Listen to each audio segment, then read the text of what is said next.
Okay, right. Let's make a start. Welcome to the last session. Well done for making it after many, many days of science and programming and maths and wine and football and everything else. So thanks very much for making it.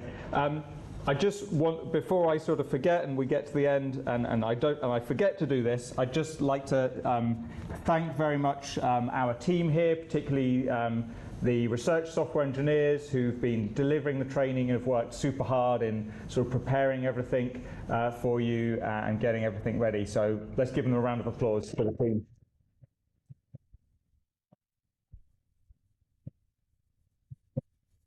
And a round of applause for our we had some invited speakers in the week, so thank you to them, Pierluigi and Anna. And yeah, and also a huge thanks to the operations team for just doing so much stuff. They're not here, but I will thank them anyway. A big thanks to Marla, who's our executive program director. She's been planning this for so long, but she couldn't be here due to family situation. She was really sad to miss out, but we've been keeping her up to date with photos of everything going on and messages, and yeah, she really appreciates everything that's been going on. But yeah, a round of applause for Marla in absentia. Great, so we are on to our keynote now to close things out. I'm really, really pleased that we could get Dr. Evelina Gabasova here to speak to us. She is a principal research data scientist at the Alan Turing Institute in London, another big interdisciplinary effort going on here in the UK. She's part of the leadership team for the research engineering group there. She's also the vice president of the Society of Research Software Engineering in the UK. So she knows a lot about this kind of field that we're working in and the kind of the importance of the interaction between software and research.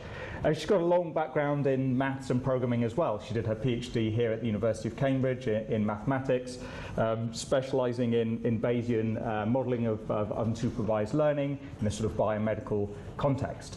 So thank you very much, Evelina, for coming. Over to you to talk to us about the transformational power of openness. Thank you. Thank you.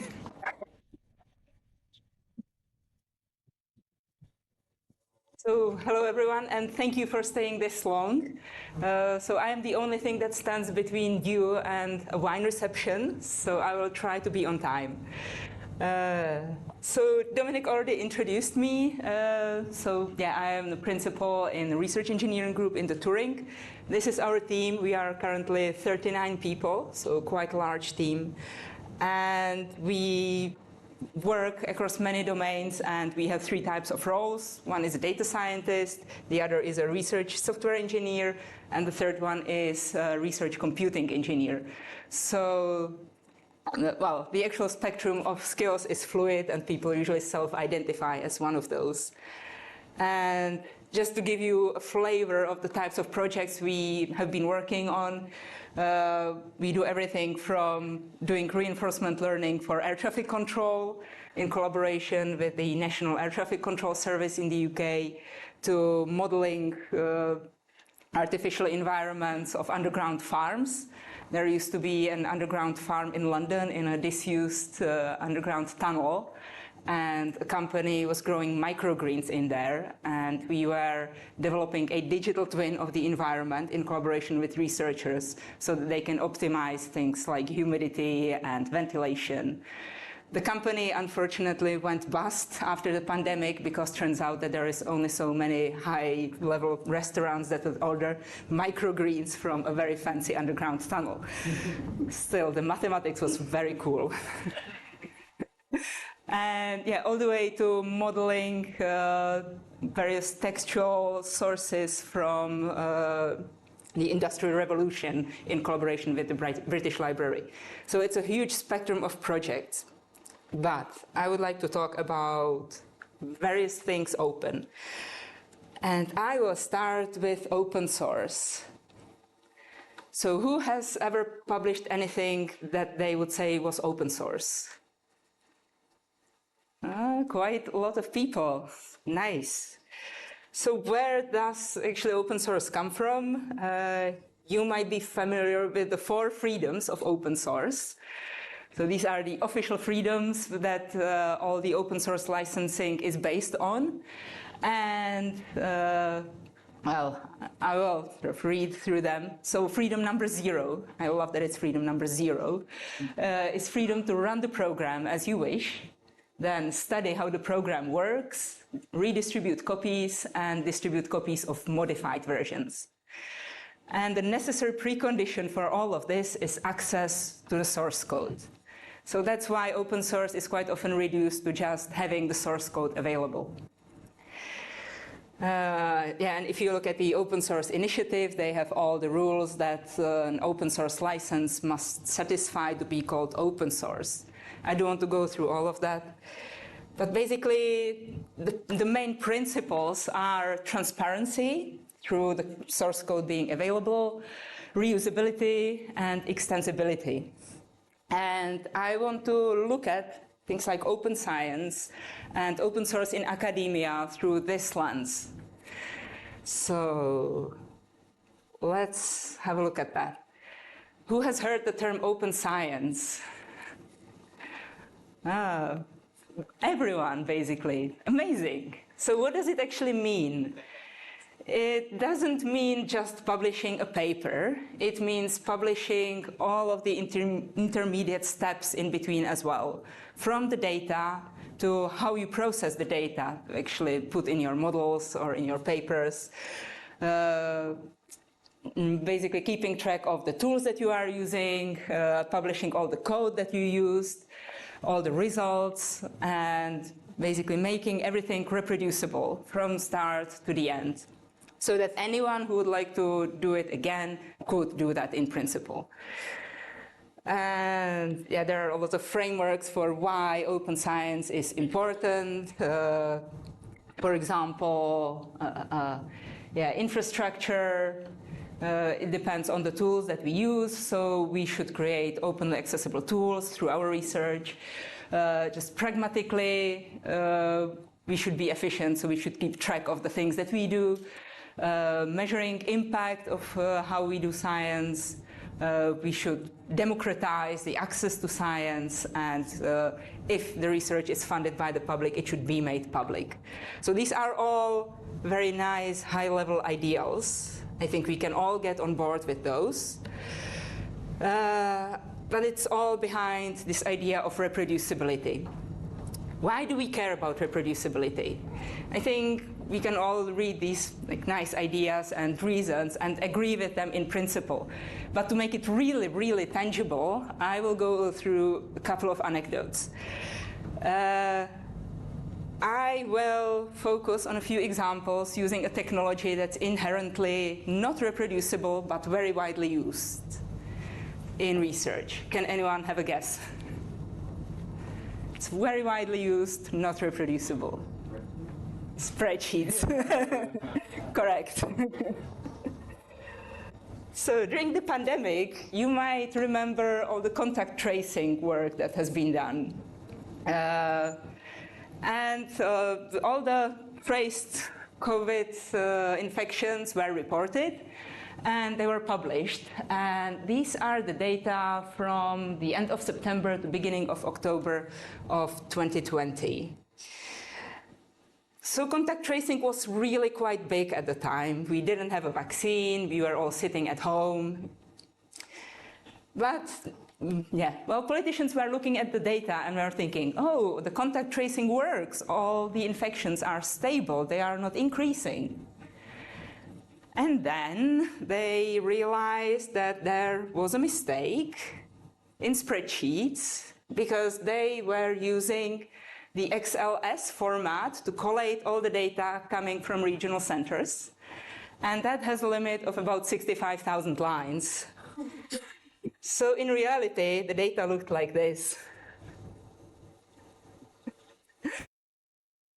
So yeah, one test produced multiple lines in the resulting Excel spreadsheet, and they were missing all this huge rise in infections. And the workaround at the end was not to create a more reproducible pipeline. It was to split the file so that it doesn't get too big. Then another example that I encountered in my work in genomics after my PhD. Turns out that spreadsheets misinterpret gene names as dates. This paper was published in 2016, and they basically identified at least 44 different gene name variants that were interpreted as dates. So for example, septin-1 was interpreted as the 1st of September. That's pretty bad. And almost 40% of Nature Communications paper were affected by gene name errors. That means that someone in the whole pipeline of doing the research opened the file in Excel and saved it. And do you know what was the solution to all of this? Well, I think this was in 2022, they published guidelines for human gene nomenclature. And deep buried in there is that genes should change names if they are affected by data handling and retrieval. So Excel led to us changing gene names. I think that's pretty bad. And another example, this was quite a big paper when it came out. The idea behind this paper was that they used gene microarray data, looking at gene expressions in vitro, and how the genes react to various compounds. And they figured out that if you can produce various gene signatures, meaning looking at specific genes and how they react to specific compounds, you can predict if a patient will respond to chemotherapy drug or not. And that's a pretty big deal because you can use data that's already available to predict if a drug will work for a specific patient or not. It started multiple clinical trials, and people were getting more and more confused, realizing that it doesn't work in practice, really. So they tried to reproduce the paper and realized that quite a lot of the results in there had off by one error, because someone was copying and pasting a table between Excel and another software, and one version was expecting a header and the other wasn't. So I hope that this drove down the idea of the importance of reproducibility. I think we don't want to be on the other side of this. I like this table from the Turing Way, which is sort of a community-driven handbook for data science. That's looking at what does it mean for something to be reproducible. So if you use the same data and the same analysis, meaning the same code, and it produces the same result, then it's reproducible. If you use different data, but you still get similar results, then it's replicable. If you use the same data, use a different analysis, you still get the same results, it's robust. And if it works on different data and using a different model, then it's generalizable. So I just want to drive down the point that being reproducible is a very, very, very low bar. It's literally just running the same code on the same data twice. So why? Why is it such a big problem? So let's look at everything from a slightly different perspective. So in the landscape of openness, we have open science and we have open source. And they overlap where we publish the code that we use to analyze anything. Otherwise, in open science, the rest of it are various research artifacts like methodologies, data sets. And open source, it's of course much wider than just open science. It's all the open source tools that we are using and people working on open source and all the communities. So typically, the research artifacts you publish on Zenodo so that they are citable, and everything else happens on GitHub.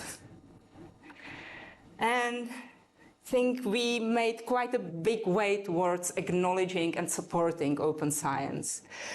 There are ways to make non-paper publications, like putting things on Zenodo, publishing in the Journal of Open Source Software. We have research software engineering as a movement, which some of you are part of.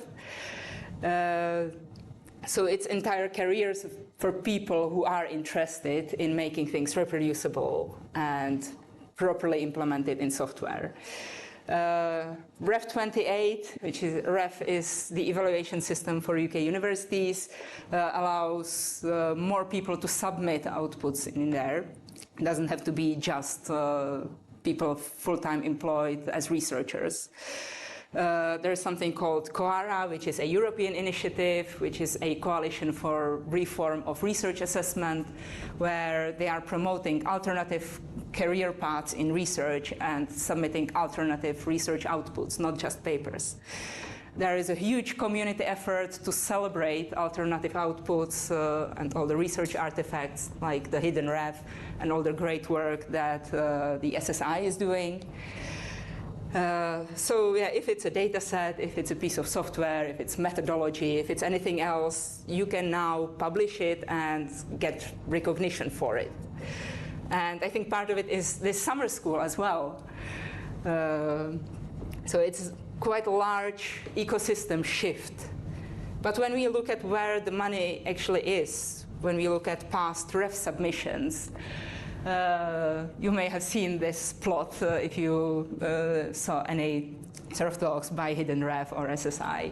So you can submit publications or other artifacts, and the publications are just the vast majority of all the submissions, meaning when the universities have to put forward the things that they value as their research outputs, it's just publications.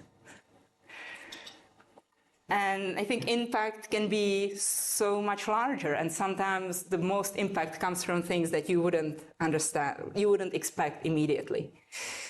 Let's talk about Star Wars.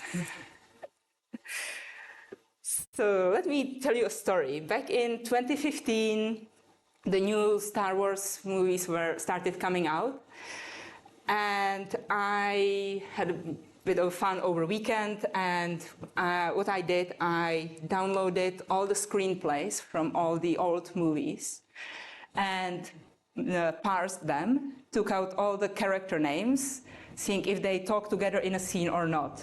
And if they talked in a scene, I created a link between them and created a social network. By the way, if you are interested in a regular expression that matches all the character names in Star Wars, that's it. It was a long weekend. I ended up with the Star Wars social network. So it turns out the center of it are, of course, R2-D2 and C-3PO.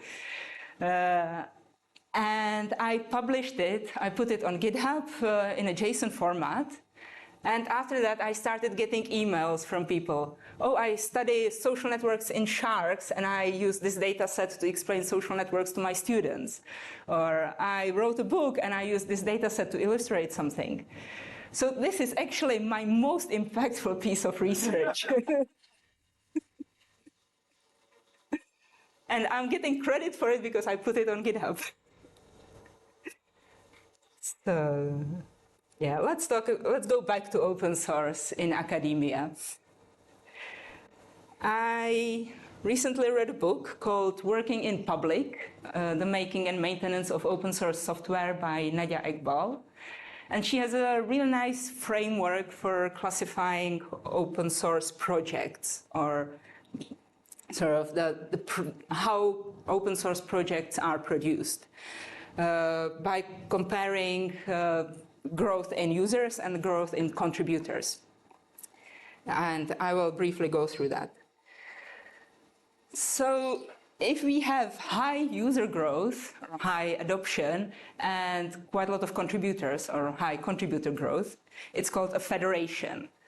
And that's the open source project that you would imagine, like Linux, which has a lot of contributors, it has a proper sort of structure of governance.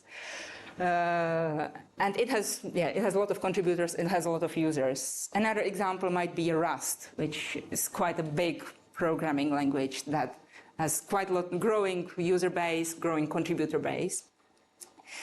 So people are really interested in that. If we have a lot of users, but a very small number of actual contributors, it's called a stadium. So you have a few people in the center and a lot of consumers. An example might be Babel, which is very, very heavily used in the JavaScript ecosystem, which is a JavaScript transpiler, but it's basically maintained by one person. So it doesn't really have a contributing community, but it has a huge ecosystem around it and a lot of users. And if you have a relatively small number of users, but a lot of contributors, it's called a club. So these are typically various niche programming languages. Like I've been part of the F# community, and F#, which is a functional programming language in .NET, would be a club. And if we have low number of users and low number of contributors, it's called a toy. So if you ever published open source, anything open source, which category would it fall under? Let's face it, we are creating toys, or most of us at least. And there's nothing wrong with that, because we do play with them. But if you want to have any kind of bigger impact, I think we should go beyond that, because what it really looks like is more like a pile of discarded toys on GitHub. So I think GitHub is where academic open source goes to die, because we are not using GitHub as a social network or as a social tool. We are using it as an archival tool most of the time. So when we look at the three principles behind open source that I talked about before, about transparency, reusability, and extensibility, I think where we are in open science, we are very firmly just in transparency. We are not really building a community. We are not encouraging anyone else to reuse it. So how can we move beyond that? So of course, this will be opinionated. This doesn't fit every project. So one other framework that appears in open science is called FAIR, which stands for Findable, Accessible, Interoperable, and Reusable. And it originally came from publishing openly available data. So findable, yeah, let's put it on Zenodo or on GitHub. Accessible, you can download it. Interoperable, it should be using open data standards, open formats, and reusable, anyone should be able to reuse it.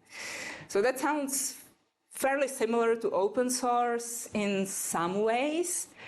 The bar is a bit lower because part of open source is not to make it findable.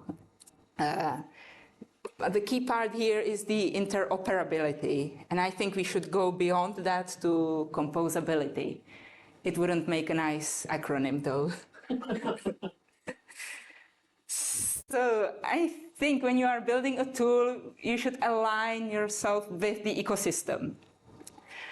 And what I mean by that, I have a few examples. Most of my examples are from machine learning or AI, because that's my area. But for example, Tidyverse, it's a nice ecosystem of packages in R that work together or play together nicely. So if you are implementing anything in R, make it play nicely with Tidyverse or with the pipe operator. If you are doing anything with deep learning, use the Hugging Face transformer libraries. I have a few examples here. SKTime is a package that originally came out of the Turing Institute. Now it's more independent. And it's using the similar way that scikit-learn works, but it's using the same paradigm just for time series. So it makes it very accessible to people who know SKTime already, who know scikit-learn already, just reuse the same same tools or same way of interacting with the models. And another example, that's the plot down here. You might know the iris dataset, which is probably the first dataset that anyone encounters when they are learning first basics of machine learning. You might, well, I don't know if you know, but Fisher, who came up with the iris dataset, he originally published it in Annals of Phrenology, where the paper was basically talking about phrenology and eugenics. So not ideal. Researchers came up with a data set that's a drop-in replacement for the iris data set, and it's about penguins. It's called Palmer penguins, and it has the same properties. It just doesn't measure flowers, it measures like the beak length of a penguin. So it's more fun, and it doesn't have a problematic history. Win-win. So when I was talking about us creating toys as open source, well, don't just create random toys like cars and dolls. Create Lego. Lego is amazing. I have Lego that I played with in the 80s as a kid, and my kids have Lego that they play with now, and they just work together. Imagine software working over 40 years and working together. But Lego allows you to stack things together, to just stick them together, and they just work. So think about software in a similar way. So let's take open source beyond toys. So this was still as toys, but I think clubs are an interesting model for some scientific communities as well. So I showed this picture before. What if we created Legos instead of just random toys? But what if we just stuck them actually together and created something bigger together? Some examples, I mentioned the Turing way before, and I think that's an example of a relatively small but still a club where it has a very highly engaged community of contributors. So yeah, that's a guide for reproducible research from the Turing way.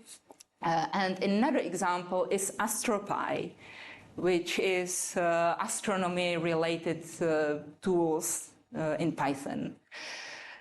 And I have some slides from an AstroPy talk that I saw recently, and they made this nice picture of the Python ecosystem as an Earth, where you have Python at the core, and then you have the core tools that everyone uses, then you have the scientific foundation tools that are used in a more specialized way, and then the really specialized packages, and around that we have the domain specialized tools, and some of them have these nice trees growing out of them. And the trees, like AstroPy, are growing out of the core package with associated packages, formally or informally associated, and the research is, well, growing on trees after that. And there is this ecosystem where the affiliated packages contribute to the core, and it evolves constantly. So that doesn't happen everywhere, but I have an example from our team. You might know PyMC3, which is a probabilistic programming in Python system. And we were working with some academics who developed a new MCMC method that seemed to be quite useful in practice, very efficient for certain distributions, and they published a paper. Well, we were implementing that, and some of my colleagues decided, like Greg over there, decided to actually contribute it to PyMC3. So he got in touch with the developers, and they were very excited that someone actually wants to help with the package, and it got joined into PyMC3. And I think this is a more impactful research outcome than just publishing a paper about a new method. So I think this moved from just open science for transparency to actually making it reusable and extensible. So let's talk about AI, about open source and open AI. There's a space. So everyone now claims that they are publishing open source AI, and I will talk specifically about large language models. So generative AI landscape, you get everything from completely internal closed-off models that we don't know anything about, to models that you can have API access to models that claim to be open source, where you can download everything. And if you play with any of these models, who has played with DALL-E or Midjourney? Quite a few people. Who has played with Stable Diffusion? So there is a huge difference between them, because DALL-E and Midjourney are hosted access. So you just type a prompt into something and it produces an image. With Stable Diffusion, you actually have to run it. But it's much more open. So, and if you look at LLMs or any other generative AI systems, when you download something, you usually download the model weights. But all the things that come into actually training them, it's much more. From the actual training data, how the training data was pre-processed, how the training was done, what the parameters were set to, what's the model architecture, what infrastructure was it trained on. So when can you claim something is open source? What does it actually mean? Is it just publishing the model weights, or is it just publishing everything? And of course, infrastructure, that's a problematic one, because let's say OpenAI publishes all the code they use to train GPT-4. Well, no one will be able to run it. And if you look at open source, if you are publishing something, let's say on GitHub, it gives you this very, very helpful diagram of what it means if you want an open source license. And if you look at the landscape of large language models that are published, the licenses range from the standard MIT license or Apache license to YOLO license, which stands for just do whatever you want with it and don't email me about it. To Meta publishing Llama 2 and 3 under their specific license, which says, yeah, you can do whatever you want with it, but if the number of monthly active users is greater than 700 million, you must request a license. So it's Wild West. So we can be grateful for the MIT license, but this is like, what's happening? And then, of course, Google and OpenAI are worried about open source models, and then Meta jumps in and says, oh, we are publishing open source models. Are they actually? Wow. The open source initiative started a process of defining what open source AI actually means. And it's been quite a lengthy process. It's been running for quite a long time. And I find it quite fascinating because it's really a clash of cultures. So they currently define an AI system as a machine-based system that from input it receives generates outputs, predictions, content, recommendations, or decisions. And different AI systems vary in their levels of autonomy and adaptiveness. So linear regression is an AI system. Large language model is an AI system. They are trying to be as vague as possible to capture anything. And they defined the 4 freedoms of open source AI. So you can use the system for any purpose. You can study how the system works. You can modify the system, and you can share the system with or without modifications. So it's very similar to the other 4 freedoms of open source, but those required access to source code.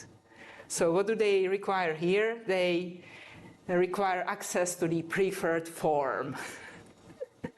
And sorry, I'm boring you already. The preferred form is the data information, the code, and the model. And the data information is to have enough information so that a skilled individual can train or recreate an equivalent system. Source code to train and run the system, and the model parameters. So that's so much more than just, oh, give me the source code. But it also means that when Meta tells you that Llama 3 is an accessible open source large language model, it's not, or at least not yet. Because this is still a draft. I think they are going to publish an RFC in the autumn. So when you look at the generative AI landscape, these are the models that are currently claiming to be open source. And in the end, open source might end up being just publishing everything. So when I go back to these three principles, I think academic open source cares a lot about transparency, and open source AI cares about reusability and extensibility, not at all about transparency. So there is this quite a big culture war. And I want to ask you, the next time you publish something on GitHub and slap an MIT license on it, think about what type of openness do you want and why. What are you actually aiming for? And this is my last slide. And I think if there's one message that I want you to take away from this talk, it is when you are writing software, think more about Legos. Yeah, enjoy the toys, but think about Legos. Thank you.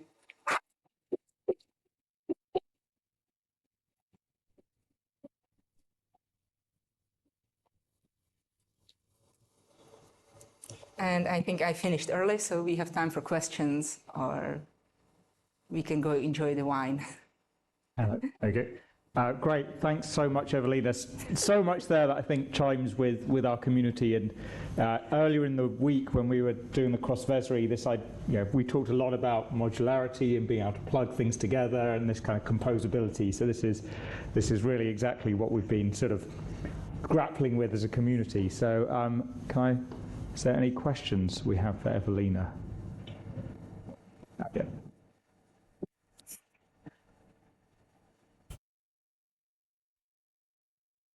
Thanks for the great, inspiring talk. Just to be maybe a devil's advocate a little bit, do you think there's ever a conflict between generalizability and reproducibility? Like if it's really, really easy to use somebody else's code that they put together, I guess there's a chance that that bugs can propagate through everybody's model. Like I think versions of this have appeared in climate modeling.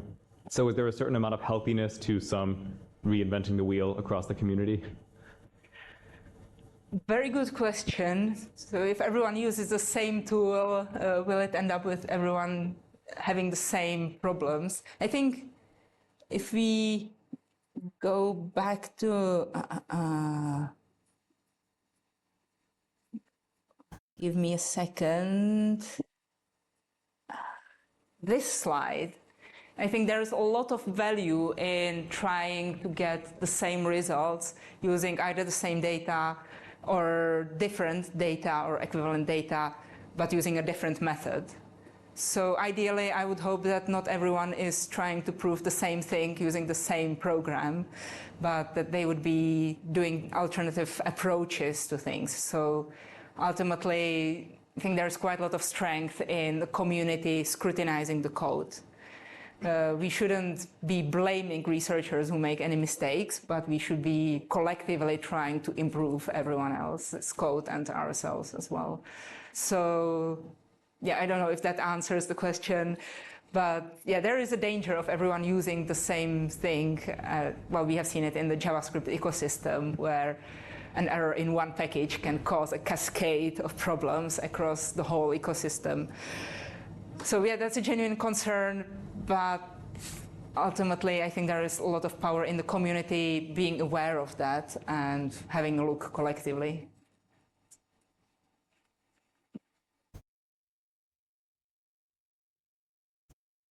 Thanks.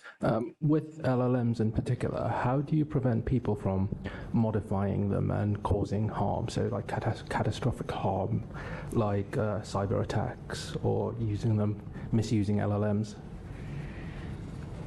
Very good question. I don't think there is a clear technological solution. I think it's a policy question.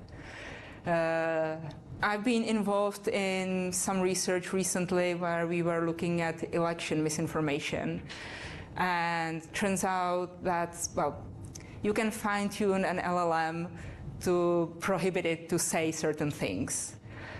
But if you explore the space of possible prompts and not ask it, like produce content that attacks this politician on X or Twitter, but if you ask it to, let's say, suggest that the date of the elections has changed, it will comply very happily. So it's like a whack-a-mole currently, where they are trying to fine-tune it against various different types of attacks. So that's not a long-term approach that's going to work for everything. I think it's a policy question.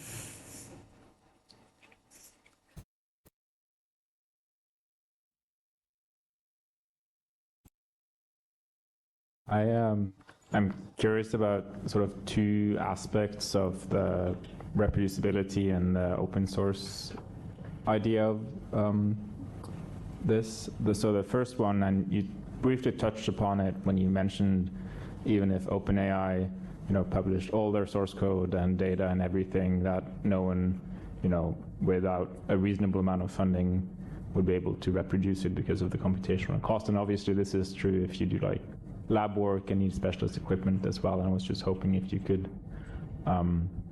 expand a little bit on that. And relatedly, for many projects, even that people in this room are working on, say, a climate model, there is very few people that understand themselves the details of what goes into it. And so even if you publish the code and documentation, it doesn't mean that someone who even spends years kind of scrutinizing it can actually understand what is going on. So do you have any thoughts about these aspects?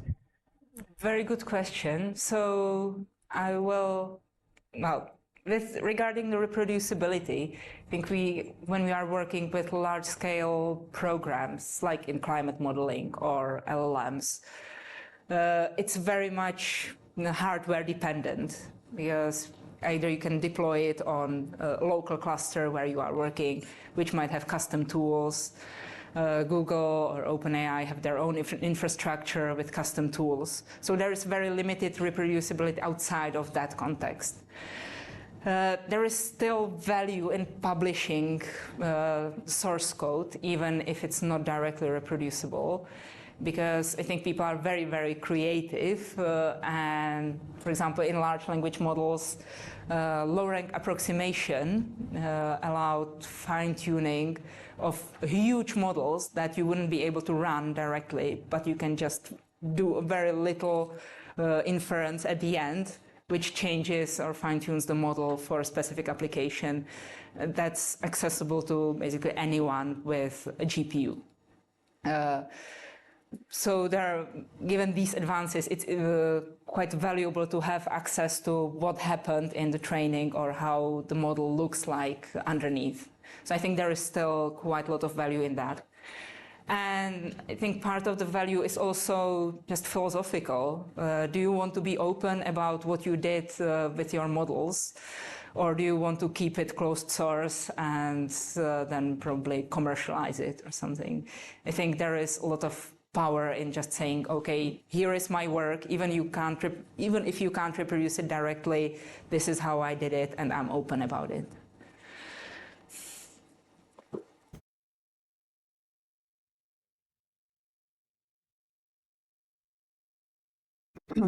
Yeah, so you kind of touch a little bit the question I'm planning to ask. So there's openness, and then there is need for reward for labor, which tend towards commercialization of product. Peradventure, you were able to create something, a product that is capable of becoming a federation, yeah, based on the plot. Now, how do you balance the need for reward for labor, which would be, say, maybe you patented that product and then it becomes something that's capable of making profit, maybe when you commercialize it, and making it open. So how do you kind of come to that compromise and create that balance? Well, good question, and that's always a big fighting point or a point of conflict around open source. We had quite an interesting discussion with the UK Air Traffic Control Service when we were scoping the project that we are working on with them right now. And because they wanted to commercialize everything. And on the other hand, we wanted to publish everything open source. So we arrived at a solution where they agreed with us publishing a platform for training AI agents that we are developing. We will publish it ultimately. It's not published yet, unfortunately, because of reasons. But they agreed with us publishing it as open source because we convinced them that it will attract research attention to the domain. Because currently air traffic control is very, very specialized. Not everyone understands that, and it's hard to apply AI to that area if you don't know all the intricacies there. But if you publish a platform to train agents, then people will get interested in that and will try their hands at developing something. So we convinced them that it will attract people and it will attract talent. So ultimately they agreed with us publishing that, but they still don't want to publish any of our results. So sometimes it's about publishing tools, but not the ultimate product. Sometimes it's about making some version accessible, but, well, there are the various commercialization options for open source. Some of them are less applicable to academic work, but some of them still are. I suppose that's one of the reasons we have pro versions. If you want this, you kind of register. So what was the last thing you said? Sorry, I said probably that's one of the reasons you have pro versions of some product that maybe there's a basic version you can access and that you can use.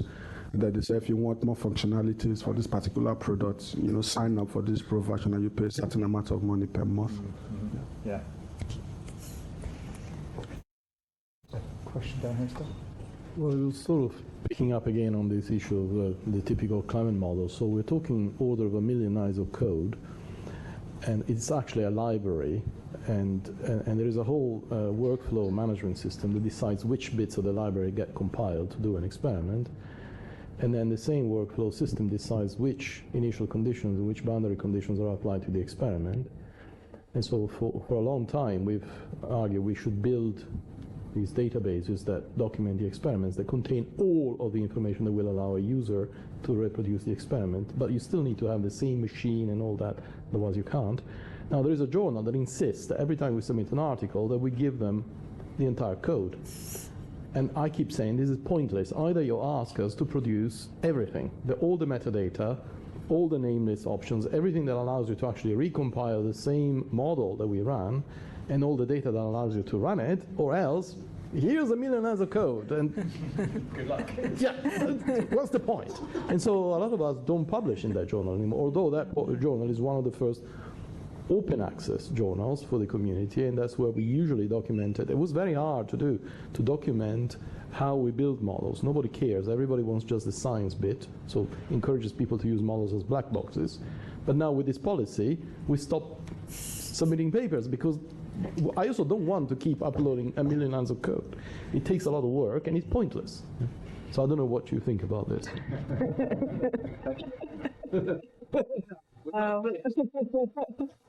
We'll leave it at that for that.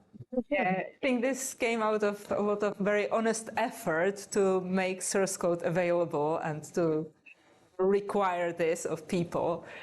But sometimes when it trickles through the system all the way to, let's say, journal editors, it's just a tick box and it doesn't make much sense. Yeah, I think it should be flexible, and yeah, maybe if you can sort of publish whatever would be meaningful for you to publish on the site, rather than just complying with the journal requirements.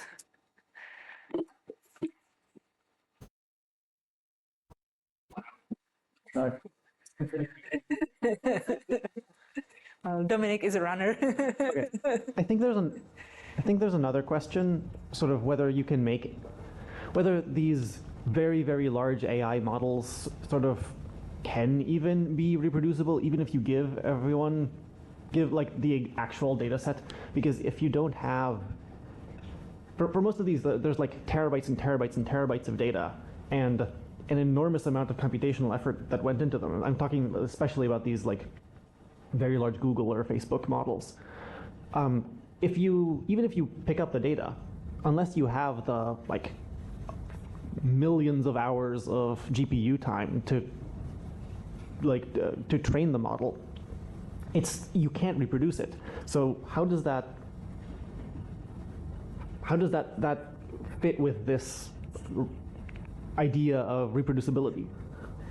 I think that's a very interesting question in the context of quite a lot of AI models in general, where we don't even know how brittle they are, meaning how many times did they have to try to set up the hyperparameters to get the result? Does it work for any set of hyperparameters? Does it all converge to a same very workable solution, or do you have to spend months and months trying to fiddle with hyperparameters to get one working solution? We don't know that. And yeah, very good question. There is limited value in reproducibility in that context. Maybe also we shouldn't be wasting so many GPU hours reproducing all of these again. I think that's where the value of using them as foundational models is quite a lot, where we can reuse it for different domains given one core that's trained for, let's say, just modeling human language. So ultimately, we might end up with a lot of foundational models for different domains and just fine-tune them for our applications. Good question. I don't know the answer. Thank you.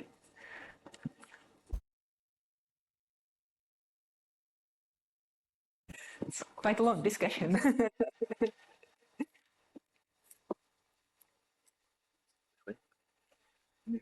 All right.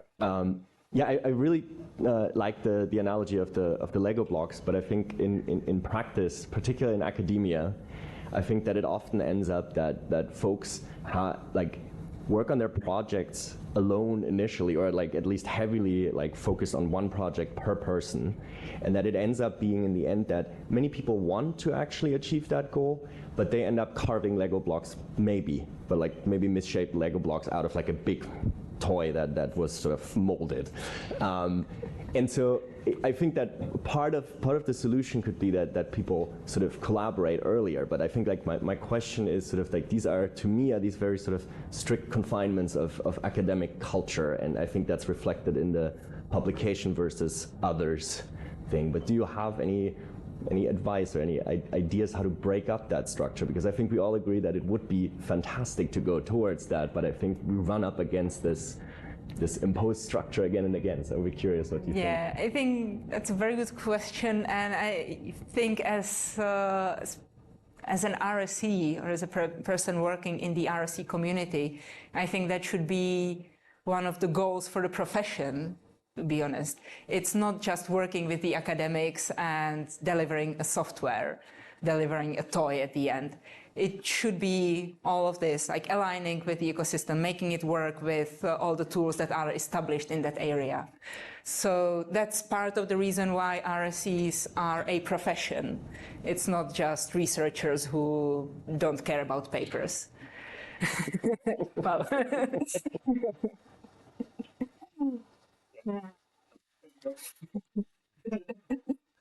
Yeah, just related to that, and one slight follow-up is like, do you have ideas about how the education system for software generally, especially for science, might be adjusted to encourage this behavior from researchers early on? Yeah. Well, it should be adjusted. We should be teaching people much earlier and not just teaching them Python or Fortran or a programming language. We should be teaching them about open source and about working with others, because of course open source is not just dumping code on GitHub, it's about collaborating together. And I think science is a team sport. It shouldn't be an individual sport. And we should be teaching people that way, which sadly doesn't happen very often. But here it does. Yes. Well, let's thank you.